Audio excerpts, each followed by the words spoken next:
how to back up WhatsApp images in Google Photos. Hello everyone, welcome back to our channel. If you're looking to keep your WhatsApp memories safe, you're in the right place.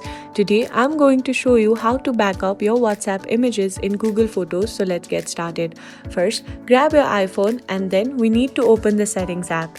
Just scroll until you find the Settings app and then you need to tap on Settings. Once you're in the settings, in the search bar, we need to type WhatsApp.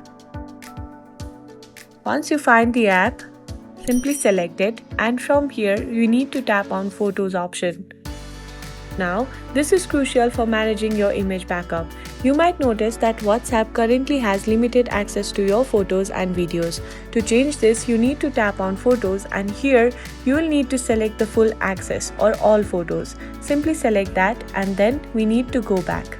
Once we are here, we need to type in the search bar Google Photos. Now simply tap on it. Once you have done that, you need to tap on Photos again and here you need to give the access to all the photos, just like you have done for the WhatsApp. Once you have done that, you need to go back. Now simply go to your WhatsApp.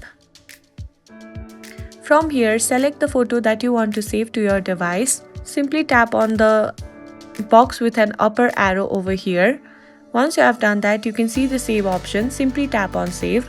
Now, let's check if the photo has been saved to your gallery or not. In order to do that, you need to go to your photos and here you can see that the photo has been saved.